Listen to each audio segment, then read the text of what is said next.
осындай деңгейі төмен қақпашының бірнеше жыл бойы Астанада ойнауы және де ең жоғары жалақы алуы. Жалақысын нақтысын айтпай ақ қояйын, бірақ 7 таңбалы сан, Астананың осындай қиын жағдайда қалуы Мақсат Абраев сынды жас таланттардың шығуына себепкер болған сияқты. Елімайды айтып отырмыз, тағы да пенальти тепті. Қатарынан 5-ші турда қатарынан пенальти теуіп келеді. Және Қызылжар қазір 4-ші орынға көтеріліп алды турнирлік кестеде. Астаналардан жоғары тұр, Ақтөбеден жоғары тұр. Ақтөбе жанкүйерлері жаңа перформанс жасап, баннер жасап, Арман Оспановқа кет деген нәрсе білдірейін деп жатыр екен. Жұмасқалиевпен жұмыс істегісілері де келмейтін сияқты, ешқайсында амал жоқ, бір құр сүлдері жүр, кешегі ойында да көрініп тұр ше. Санаулы адамды шақырып бір жасырын өткізген, бұл неге ашықтық жоқ? Аланда драйв, бұл нақты спорт, әр тур шоу, бұл бек спорт. Талқылаймыз ашық, айтамыз шын, Қазақстан футболын бірге сезін. Құрметті көрермен, Қазақстан Премьер-лигасының 60 тур ойындары аяқталды. Бүгін біз осы турдың ойындарына шолу жасаймыз, кейбір даулы мәселелерге тоқталамыз. Сонымен қатар осы турда болған қызықты жайттарды атап өтеміз. Қасымда әдеттегідей әріптесім Бағдәулет Ерғали. Бағдәулет, енді өзің көрдің, 60 турда голдарға саран тур болды. Төрешілердің де кейбір шешімдері тағы да күмән тудырып жатыр. Әдеттегідей Семейдің Елімай клубы пенальти тепті. Бұл жолы Астанада, Астана қақпасына. Турдың енді басты орталық матчы осы ойын болды ғой. Бірден осы матчтан бастап кетсек. Астана Елімай, Астанада дегенде Елімай өз үйінде ойнады. Бірақ ол Елімай өз үйінде ойнады, бірақ қазір енді ол көшпелі команда болып тұр ғой енді. Енді ойын өте тартысты өтті. Ойыннан кейін Астана командасының бас бапкері Григорий Бабаян айтады.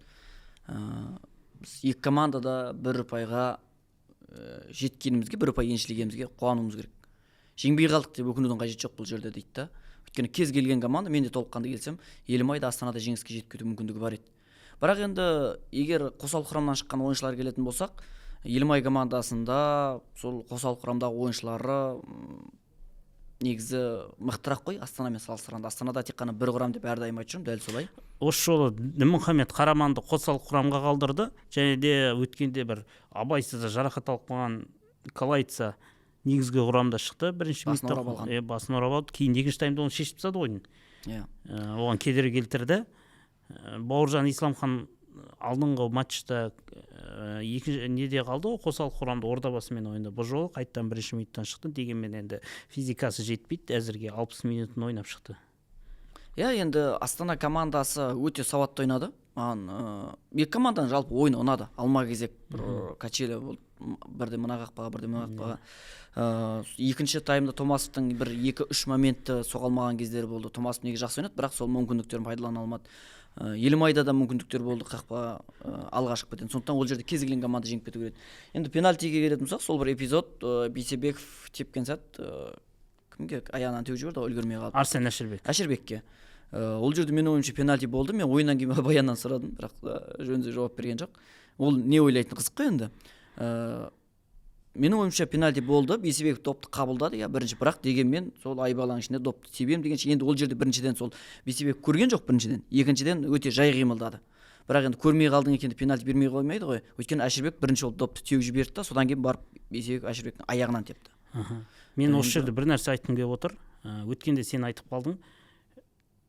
Ордабасымен матчтан кейін Бабаяннан баспасөз мәжілісінде сұрақ қойдың. Неге қақпаны Чондрич тұрды деген кезде біз жаңағы ауыстырып отырамыз деп айтты дедің. Осы жерде мен бір нәрсені айтқым келеді. Мендегі бар дерек көздер бойынша Йосип Чондрич, хорватиялық қақпашы, Астана клубындағы ең көп жалақы алатын ойыншылардың көш басында тұр. Ол қазіргі қақпашы қазақстандық Мұхамеджан Сейсеннен 3 есе жалақы алады. Бірақ кешегі ойында жіберген қателігі Әділбек Жұмахан баспен соққандағы бұл қақпашыны бірнеше жыл Астанада ұстап тұрудың не қажеті бар екеніне сұраққа жауап берді деп ойлаймын. Бірақ мені қызықтыратыны осындай деңгейі төмен қақпашының бірнеше жыл бойы Астанада ойнауы және де ең жоғары жалақы алуы.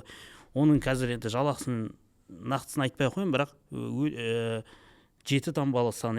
Сондықтан бұндай қақпашыға осыншама қаржы төлеп, оны мынандай қателіктермен ұстап отыру өте ұят. Астана клубының қазіргі қаржылық қиындық кездерінде деп ойлаймын. ойлану керек басшылық та басқалар да. Неге бұндай шешім қабылданып жатқаны маған өте түсініксіз.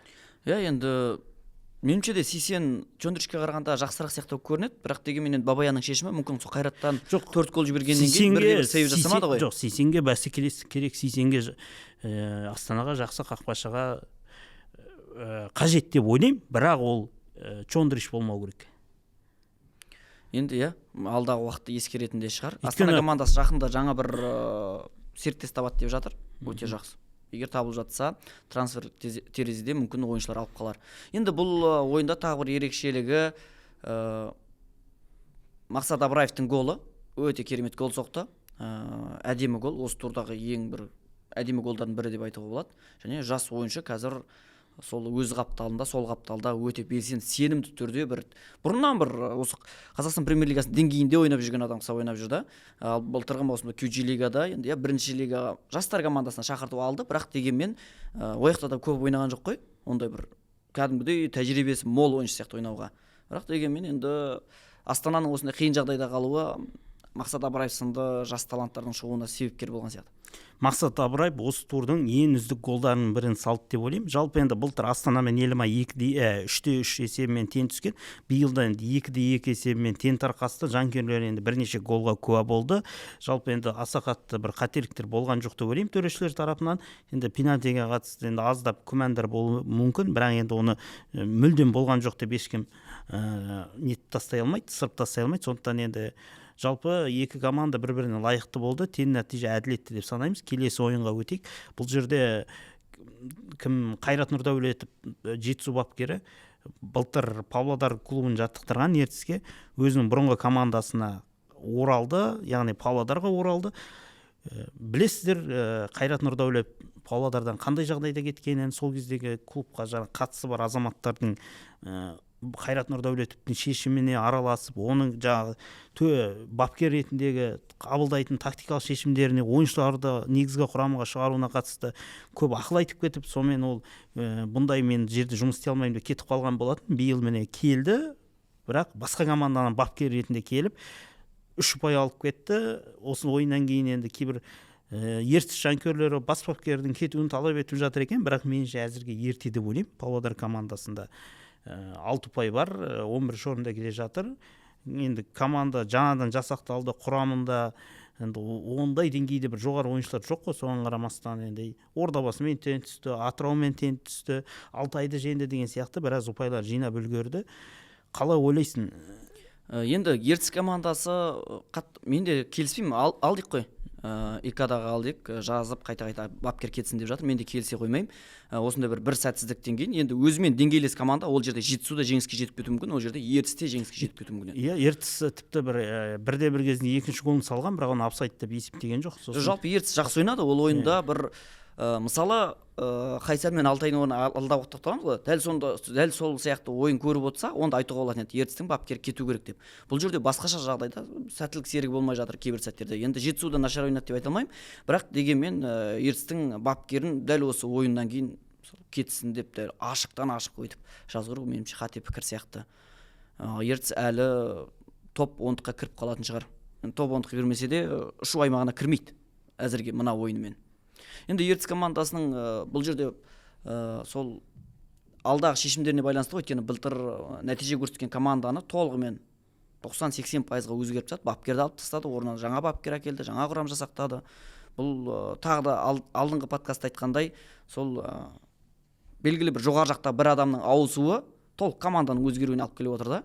Сол команданы сақтап қалғанда, сол былтырғы маусымда команда ертіс биылда дәл сол командамен бой көрсететін еді, бой беретін еді кез келген командаға.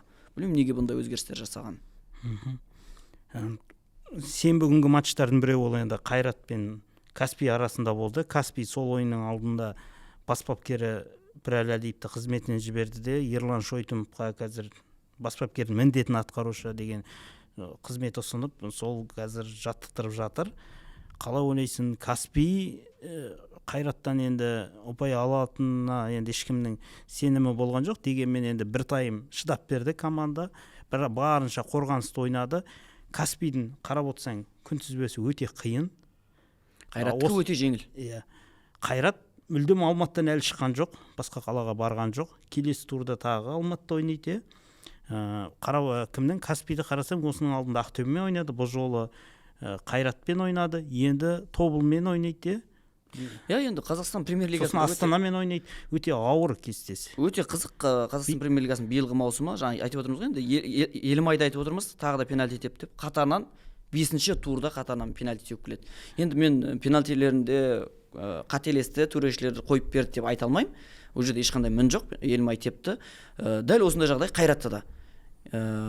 Жасанды интеллект жасады деді күнтізбені, бірақ Қайрат әлі бір матч Алматыдан шыққан жоқ, өз үйінде ойнап жатыр. Және күнтізбесін қарасаңыздар, Каспийді қабылдап жатыр, мысалы кеше Жетісуды қабылдады. Сондай бір турнирлік кестеде Алтаймен ойнады. Алтаймен бір қатты бір мықты емес, топ 10-қа кірмейтін командалар алғашқы турларда кездесуі, және сол Еврокубоктар кезінде оларға демалыс берілуі, енді осының барлығы білмеймін неге бұндай бір командаға ерекше жағдай жасалған. Мүмкін енді жасанды интеллект шығар, мен ол жерде астарында бір нәрсе бар деп айтпаймын. Бірақ дегенмен де ChatGPT-ге жазған шығар, Қайраттың кестесі андай жазуға болады ғой. Былай қойып бер деп. Білмедім енді ол жағын.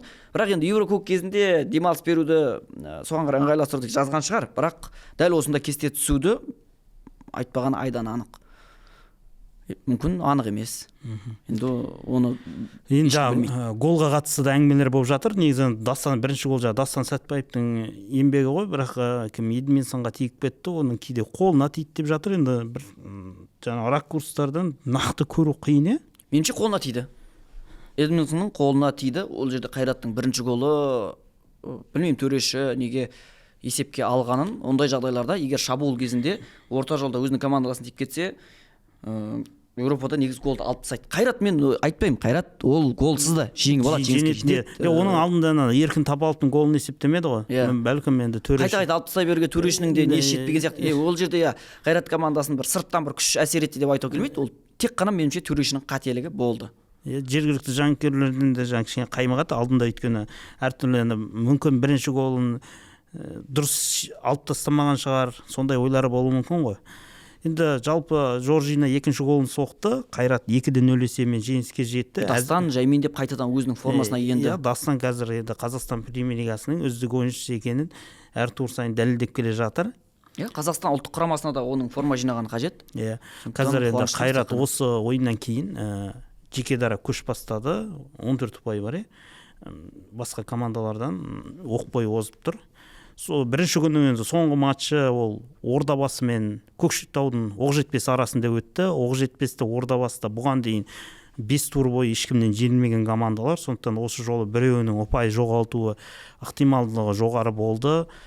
Әр тур сайын Ордабасыда той болып жатыр, Шымкентте әншілер келіп жатыр, спортшылар келіп жатыр. Қазір бұрын сонды футболға қызықпаған адамдар Ордабасының жанкүйері болып кетті. Бастысы сол тауыт болып жатыр, қаншама адам жиналып жатыр. Соның арқасында қаражат болса беке бәрін жасауға болады. Және де Ордабасы меніңше әзірге бір ойынын тапты деп айта алмаймын. Эмоционалдық тұрғыда жанкүйерлердің бір қолдауының арқасында ерекше бір жігерленіп, келіп отырған адамдардан ұялып болса да ойнауға тырысып жатқан сияқты мінез танытып бір. Ордабасы командасы осы турда біраз өзгерістер енгізді. Алдында сол клубтың президентінің кеңесшісі деп бір жаңалық жазған, бапкерді сынады деп 5 қорғаушымен ойнайды. Қайдағы мына заманда 21 ғасырда адам 5 қорғаушымен ойнай ма деп бір жаңалық жазған едім. Бұл жолы өзгерістер бар тактикада. 4 қорғаушымен ойнағандай болды. Ортада Малыйды айтуға болады ерекше. Бірінші гол соқты, екінші голда предголовой пас дейді ғой. Негізі әуелде асырылған пасқа бірінші болып Малый жетті, және орта қарай допты асырып бергенде дәл осы ойыншы. Ойыннан кейін енді Оқжетпес командасын бас бапкері сұхбатында айтып жатыр ғой. Қатты риза болдым дейді ол қорғаушыға. Барып ойыннан кейін барып қолын алып, қашан аяқтайсың, қашан шаршайсың сен деп сұрадым дейді. Жасы 36-ға келген, әлі сол бір деңгейде, бір қалыпта мықты деңгей көрсетті дейді. Дәл солай Оқжетпес командасына егер бапкер айтады, егер Малы болмағанда Оқжетпес командасы кемі Ордабасыдан, ол мен голдың немесе голдың алдында пасын емес, жалпы қорғаныстағы ойынды айтып отырмын дейді да. Біз Ордабасыдан кемі 1 ұпай алып кететін едік деп сұхбат берген екен. Мен бұнымен толыққанды келісемін. Оқ жетпес сосын мынаған үйреніп алған сияқты. Қазір бір 70-ші минуттан кейін бір камбэк жасауға, гол соғуға, өйткені бүкіл ойындарын қарап отырсаң, голдардың барлығы 70-75-ші минуттардан кейін салынады екен. Бұл жолы да 81-ші минутта салды ғой. Соған қарағанда енді оқ жетпес жаңағы камбэк жасауға бір бейім команда болып тұр.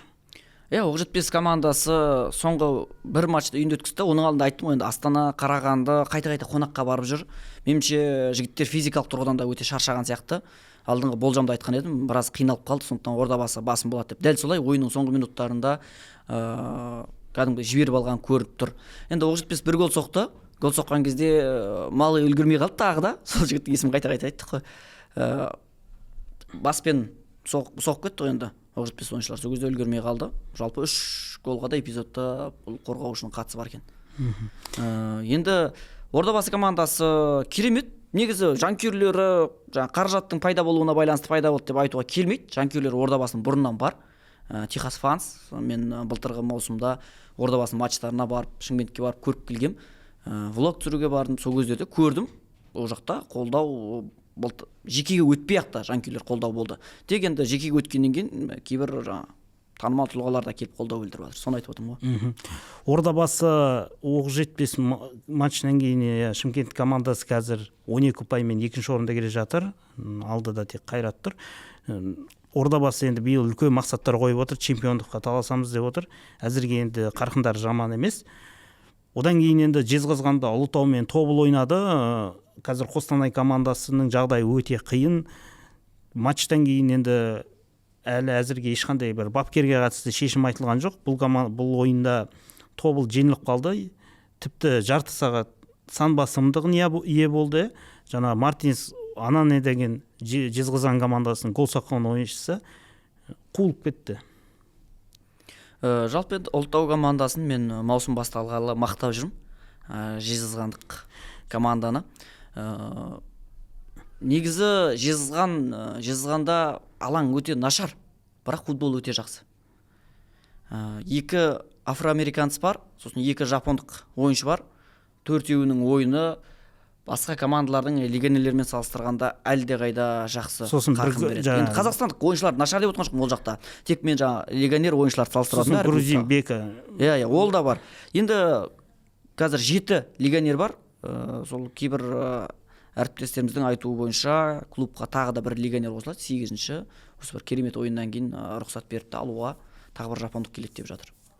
Жезқазған командасы күншығыс елі болайын деп тұрған сондай жапониялық. Енді нәтиже көрсетіп жатыр. Қазақстандық бір кімнің жаңа Осака деген сияқты команда ғой енді біздің, сондай болады. Сондай болғалы тұр, Бірақ ең бастысы ойын нәтижесі болса болғаны. Ең бастысы келген легионерлер қосал құрамда отырып ақша алатын легионерлер бар ғой басқа клубтарда. Сондай болмаса болғаны. Ұлытау командасы ол жағынан әзірге ұтып тұр. Былтыр жаңағы 14 команданың арасында 10-ші орында аяқтаса, биыл қазір 6-ші орынға дейін көтеріліп тұр. Қарқындары жақсы. Нұркен Мазбаев бар, Талғат Байсупинов бар. Осы Dream Team жаңа жетістікке жеткісі келеді. Ұлытауды орталықта енді қазір Шахтер бірінші лигада жүргеннен кейін орталық Қазақстанның басты командасы қазір Ұлытау болып тұр.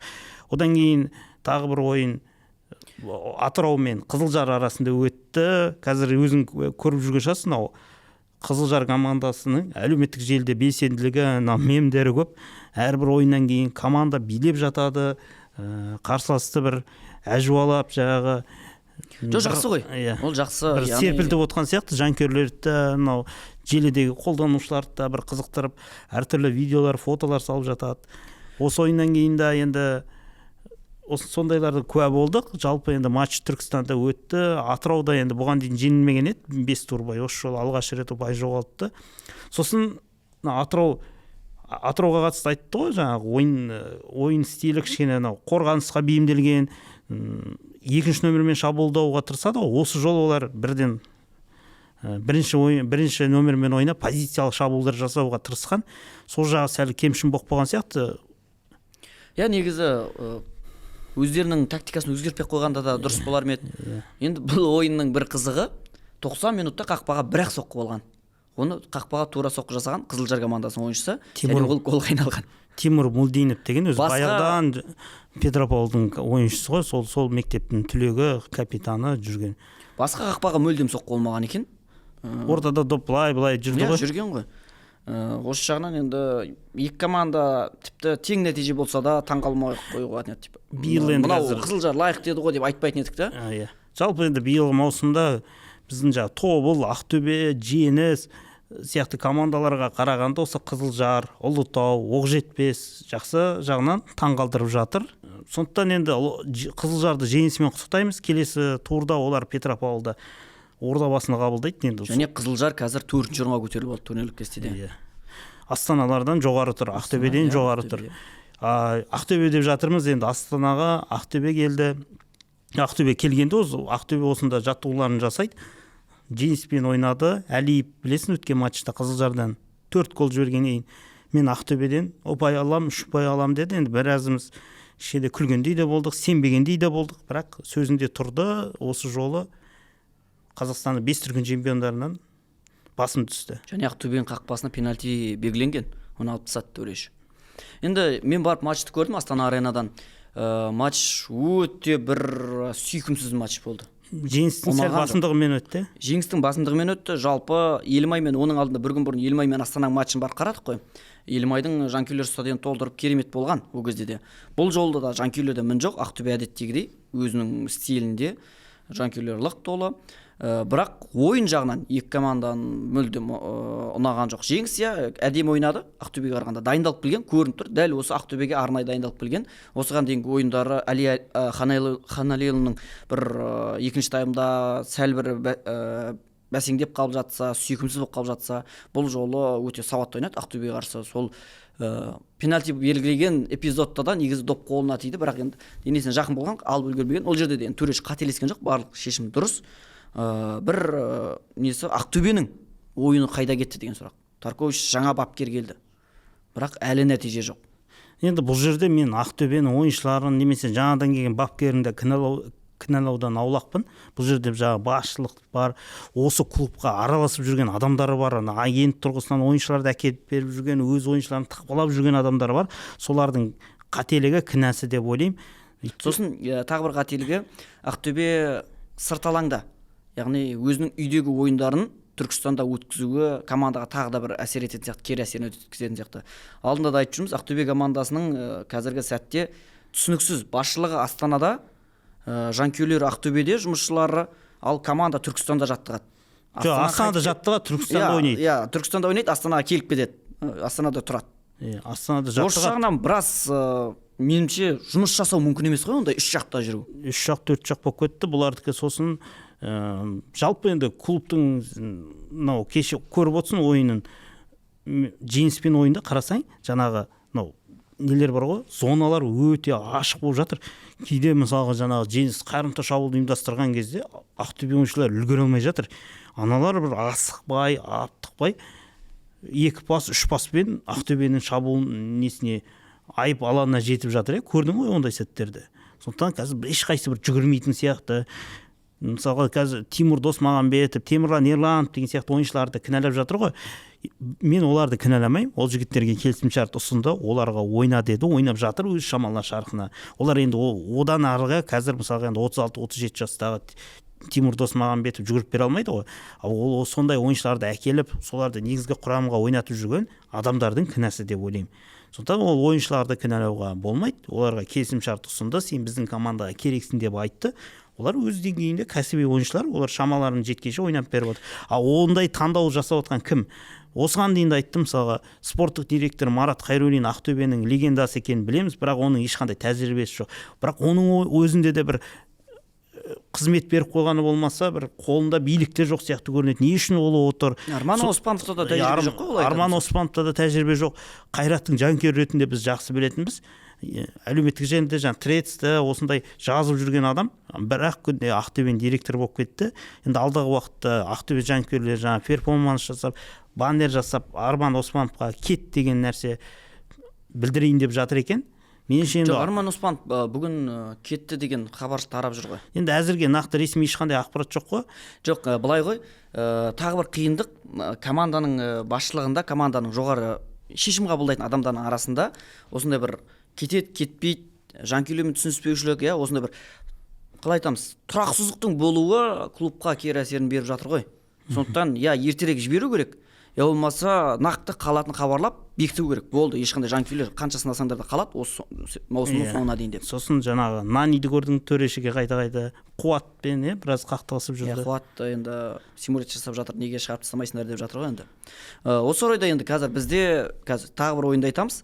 Қайсардың ойынына келеміз, соңғы ойын. Осы орайда енді бізде даулы болып тұрған 3 команда, бұл Тобыл, Жұмасқалиев, кете ма кетпей ма деген сұрақ. Сосын Ақтөбеде жаңа Арман Оспанов, енді Қызылордада Қайсарда Андрей Ферапонтов. Сенің өзіңнің пікірің үшеуіне енді матчтан алдын айтып жіберші өзің. Меніңше Жұмасқалиев бас бапкерлік қызметті беру керек, бірақ ол клубтан кетпеу керек деп санаймын. Өйткені ол Тобылдың жаңағы аңыз ойыншыларының бірі, осы клубтың бір структурасында, құрылымында жұмыс істеу керек, басқа қызметтер беру керек. Ал бас бапкерліктен кету керек сияқты, өйткені команданың көзінде от жоқ. Жұмасқалиевпен жұмыс істегісілері де келмейтін сияқты, ешқайсында амал жоқ, бір құр сүлдері жүр, кешегі ойында да көрініп тұр ше. Сондықтан бір жаңа дыхания дейді ғой, жаңа леп керек Тобылға. Ол бас бапкерді ауыстыру қажет деп ойлаймын.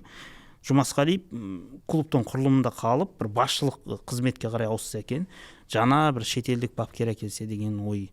Ал енді кімге келсек, мынау Андрей Ферапонтовқа енді білмеймін, тағы уақыт беру керек сияқты. Қайсардың алдағы графиктері жеңіл, оңай командалармен ойнайды. Солардың енді бір-екеуімен ұпай алмаса, онда оны да қызметтен ауыстыру керек. Егер жеңіп жатса, тағы да мүмкіндік беру керек. Арман Оспанов міндетті түрде кету керек деп санаймын. Енді Қайсар мен Алтайдың ойынында алғашқы сол 20 минутқа дейін, 30 минутқа дейін мысалы Қайсар командасында ойын болған жоқ. Ойыншылар тіпті 3 пас, 4 пас бере алмай жатыр. Білмеймін неге екенін. Қорғаныста да қателіктер. Сосын ана Джонс талпса Безекел шығарды ғой соңында. Ол мүлдем былайша айтқанда Қызылағазды жалпы ойынға да кіре алмады. Қайсардың әрбір келген легендерін үлкен леппен қарсы алып жатыр. Жанкүйері бар, клуб басшылығы бар, бірақ әзірге сол жаңа ойыншылардың ешқайсысы нәтиже көрсете алмай жатыр. Бұл жерде жаңа жанкүйерлер кеше жиналып, қазір енді біздің YouTube-тың астына комментарий қалдыратын шығар. Қалдыра беріңіздер. Енді мен бірақ пікірім, бұл жерде барып ойыншыларды кінәлап, барып Андрей Ферапонтов кетсін деп жатқандар бар. Бірақ менің пікірімде, жаңа сенімен толыққанды келісем, қала берем, Андрей Ферапонтов қалу керек әлі де. Бұл жерде кінәлайтын болсаңдар, клубтың сол басшылығындағы адамдар кінәлауын керек. Олар маусым басынан, енді мен оларды кінәламаймын, олар барын жасады, күтпей қалды. Енді бұл жерде футболда солай ғой, теңгенің екі жағы сияқты, мына жағы түсуі мүмкін, мына жағы түсуі мүмкін. Получается, не угадал деген сияқты, таппады, сәттілік болмады.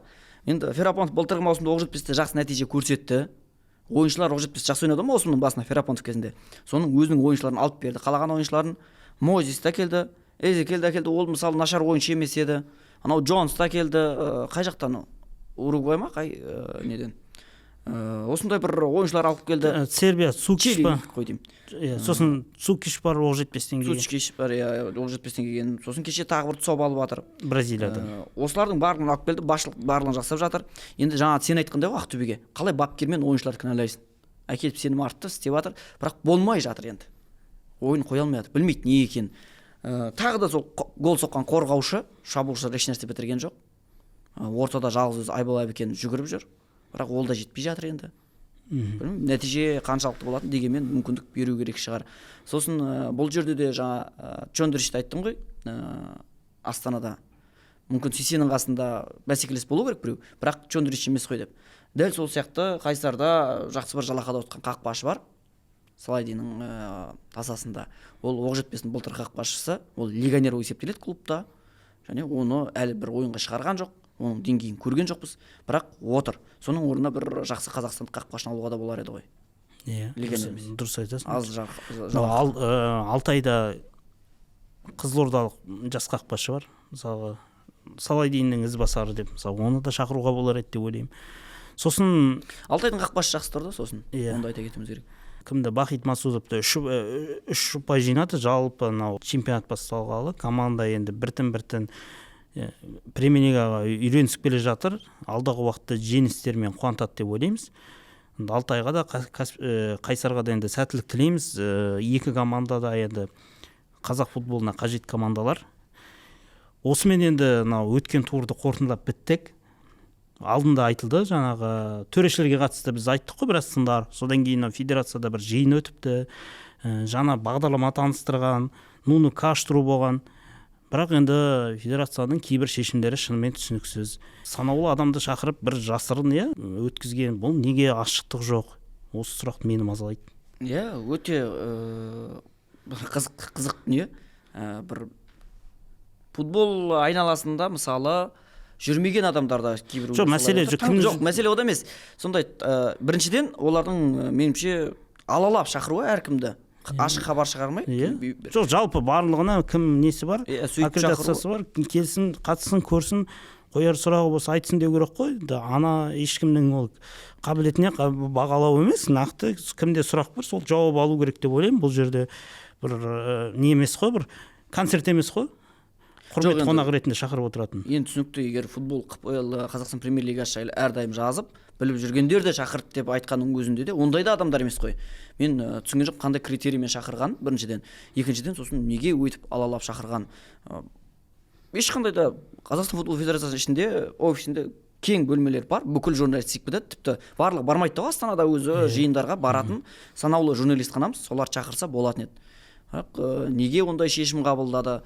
Әлде не ойлағаны бар дейсің ғой? Әлде бір мынала жамандап жазады-ау деген адамдар шақырды ма? Білмеймін енді, неге өйткенден. Ол сұрақ енді алдағы уақытта федерация өкілдері жауап бере жатар деп ойлаймын.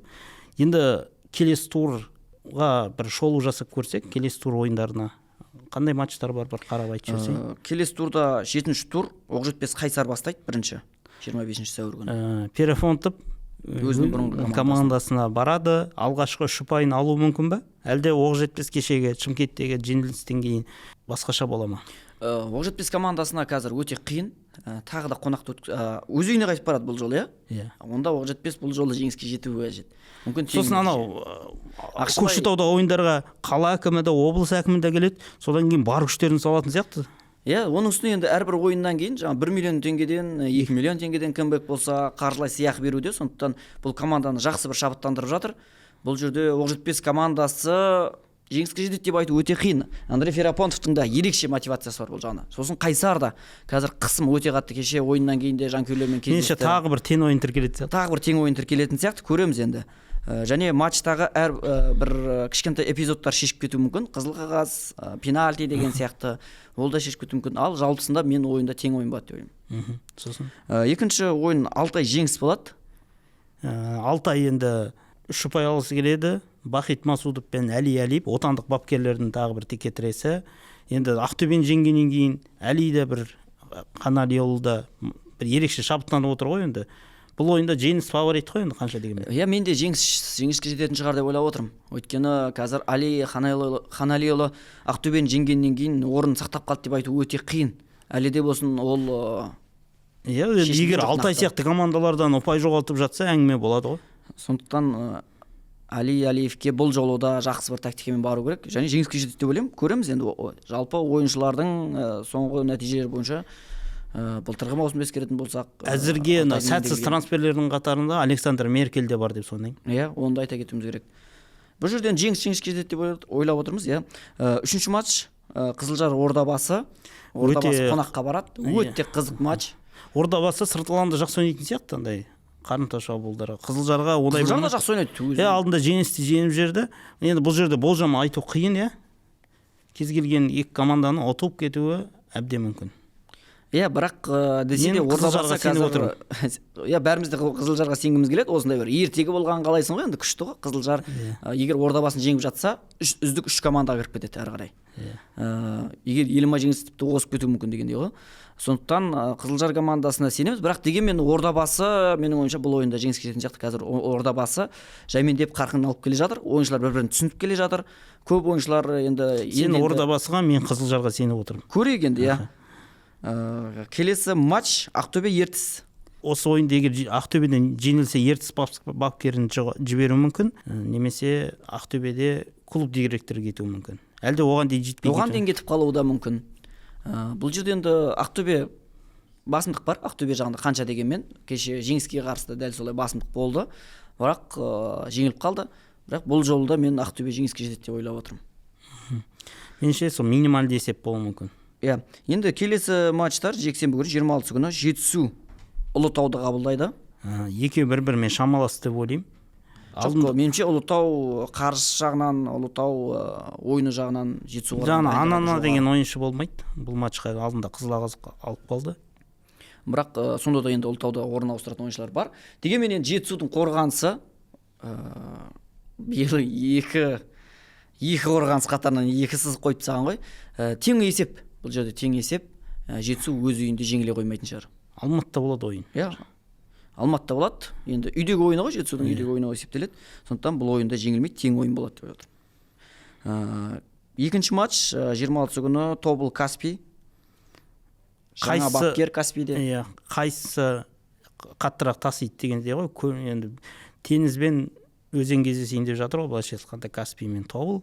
Менше Тобыл жеңіске жету керек. Иә, Тобыл қазір жігіттері біраз жағдайларын қиындатып алды. Барын салады. Мен де Тобылға сеніп отырмын. Қайрат Елімай. Былтыр білесің, Чемпиондар лигасы кезінде Елімай Алматыға барып, қызық болған. Сол кезде Ғалымжан Кенжебек бар, Флакка бар. Команда Елімай командасы 3 ұпай алып кеткен болатын. Бір камбек болған, басында Қайрат есеп ашып, артынан Елімай күшейіп, сондай жағдайлар болған. Қайрат 2-0 есебімен ұтып тұрып 3-2 есебімен жеңіліп қалды ғой. Бұл жолда меніңше Астана Елімай сияқты бұл да бір голға толы матч болады деп ойлаймын. Жеңіске жететінін білмейсің, иә? Бұл ойында Елімай Қайрат басымдау деп ойлаймын. Иә, Қайрат басымдау. Елімайдан енді айтып отырмыз ғой. Қайрат оның үстіне үйінде ойнайды. Үйінде жақсы ойнайды Қайрат. Табиғи төсеніште. Елімай биылғы маусымда чемпиондыққа таласатын команда деп айтып жүрміз. Осы Қайратпен бәсекелесетін. Астананы да алдында айтқан едік. Барып енді мақтаған қыз болды ол жерде Астана. Сондықтан Елімай жеңіске жетеді деп отырмын өзім. Бірақ Қайрат ірі есеппен жеңіп кетіп жатса да таң қалудың қажеті жоқ. Турдың орталық матчы. Орталық матчы, иә, өте тартысты ойын. Енді бұл жерде де жаңағындай төрешілердің де факторлары әсер етуі мүмкін. Кез келген жағдай әсер етеді. Бірақ негізі екеуін салыстырып қоймасақ, дәл қазір Қайраттың ойыны әлдеқайда жақсы. Сосын Атырау бар, иә. Атырау мен Астана осы турдың соңғы ойыны Астанада өтеді, Астана Атырау. Астана аренада. Бұл жерде енді Астана жеңіске жетеді деп отырмын. Сол Калайцаның қайта оралуы, қайтадан сол Бабаян өзінің ойынын қойып алды. Және қазір Бабаянның қосалқы құрамынан шығатын ойыншыларында іріктеп алғандай. Ануар қорғаныста жас бала, егер қорғаушы ауыстыру керек болса, кез келген уақытта дайын тұрған, көрді, алдында бір сынап алды. Одан кейін қазір шабуыл шебінде сол қапталған кімді шығарып жүр? Мақсат Абраевтың орнына Өзбекстаннан алдырған 18 жасар Асылбек Абдурасимов. Сол ойыншы шығарып жүр. Жақсы, өте жақсы. Ордабасыға қарсы есеп теңестіретін кезде сол ойыншы пас берген Бауыржан Исламханға, топты қабылдап. Ол да жақсы қосылып жүр. Сосын Рамазан Кәрімов, енді ол ойыншы өзінің жақсы деңгейін көрсетіп жүрген жоқ, бірақ дегенмен жаймендеп ойын қосып келе жатқаны турдан турға жақсы көрініп байқалады. Сосын Бейсебеков соңғы ойындарда команданы алдындары алғаш турларда жамандап жүрдім ғой, артық салмағы бар, нашар деп. Бірақ кеше соңғы ойында да жақсы, кәдімгідей Астананың деңгейін, ойыншылардың деңгейін түсіріп жатқан жоқ ешқандай да. Олардан артық ойнамаса, тіпті кем ойнап жатқан жоқ. Иә, осымен 7-ші турдың ойындарын енді болжамымыз аяқталды. Енді бір нәрсе айтқым келіп отыр. Бізде жаңа ютубта осы видео жүктелгеннен кейін көптеген адамдар комментарийлер жазып жатады. Соның ішінде қазақ футболын, жалпы премьер-лиганы түсінетін, төрешілердің жұмысын, командалардың ойынын білетін адамдар комментарий жазып жатады. Жақсы сауатты пікірлерді оқып жатамыз, барлығын оқимыз. Сол пікірлердің арасында бір жақсы пікірлері болса, келесі подкастта міндетті түрде оқып беріп, авторымен деп отырсын. Сондай бір ұсынысым бар. Жақсы, иә. Ал енді турдың үздік голы. Бірінші гол ол әрине Мақсат Абраев. Сосын Ұлытаудың жаңа Ананенің голы да әдемі болды. Әдемі болды, иә, ол да алыстан. Сосын Дастан Сатпаевтың негізі енді жаңа Эдминсонға тиіп кетті деп жатырмыз, бірақ дегенмен алыстан жасаған соққы допты 2-1 ойыншының ортасына лақтырып қашып, бірден тоқтамастан, андай бір дайындалмастан соққы жасады да, әдемі гол болды ол да. Менің таңдауым жаңа Анане. Менікі енді Мақсат Абраев. жақсы, өте жақсы гол соқты. Және сол жерде анау кім ғой? Габриэл ма? Елімайда 3-ші нөмірде қорғаушы. Егер жапқанда мүмкін соққылай шықпас еді әдемі. Солардың екі бірде қорғаушыдан айналып өтіп әдемі тастай салды Аррен Роббеннің стилінде. Сондықтан Мақсат Абараев үздік гол деп ойлаймын. Иә, осымен енді біздің бүгін подкастымыз аяқталды. Алдағы уақытта енді келесі 7-ші турға шолу жасайтын боламыз. Оған дейін осы өткен турға және де алдағы турға өз болжамдарыңызды жаза кетіңіздер. Жақсы пікірлер, жақсы комментарийлар болса, міндетті түрде келесі подкастты оқитын боламыз. Алаңда драйв, бұл нақты спорт, әр тур шоу, бұл бек спорт. Талқылаймыз ашық, айтамыз шын, Қазақстан футболын бірге сезін.